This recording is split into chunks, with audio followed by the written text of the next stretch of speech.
గణతంత్ర దినోత్సవాన్ని పురస్కరించుకొని భారత కమ్యూనిస్ట్ పార్టీ సిపిఐ ఇవాళ దేశవ్యాప్తంగా పార్టీ కార్యాలయాల వద్ద జెండా ఆవిష్కరణ కార్యక్రమంతో పాటు జాతీయ జెండా ఆవిష్కరణ చేసి భారత రాజ్యాంగ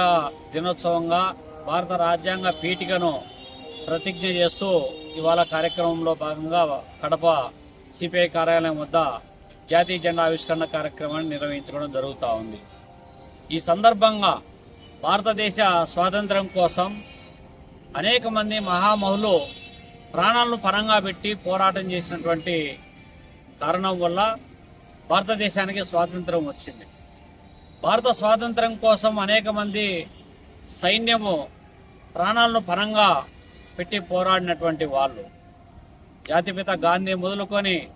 సుభాష్ చంద్రబోస్, భగత్ సింగ్, అల్లూరి సీతారామరాజు లాంటి వాళ్ళు అనేక మంది దేశ స్వాతంత్రం కోసం కృషి చేసినటువంటి వాళ్ళు, ప్రాణాలను అర్పించినటువంటి వాళ్ళు. దేశానికి స్వాతంత్రం వచ్చిన తర్వాత భారతదేశం ఏ విధంగా ఉండాలి అనేటువంటి అంశంలో భాగంగా భారతదేశము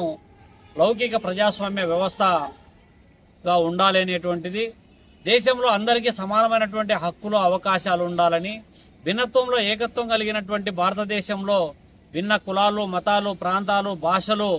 ఇవన్నీ కూడా కలగలిపినటువంటి భారతదేశము అందరినీ ఐక్యం చేసేటటువంటి రాజ్యాంగ పీఠిక ఏదైతే ఉందో దాన్ని ఇవాళ అమలు చేయాలని చెప్పి భారత కమ్యూనిస్ట్ పార్టీ కోరుతూ ఉంది. కానీ ఇవాళ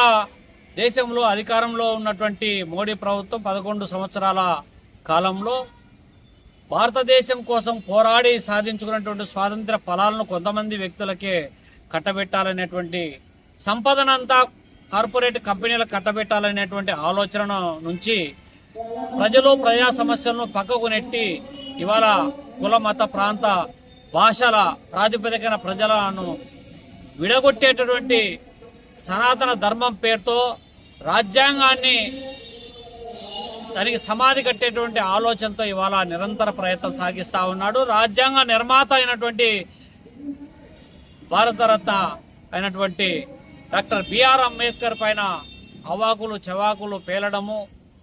ఆయనేం గొప్పోడు కాదనేటువంటి ఒక అనాలోచితమైనటువంటి ప్రకటనలు చేయడము, ఇవన్నీ చూస్తుంటే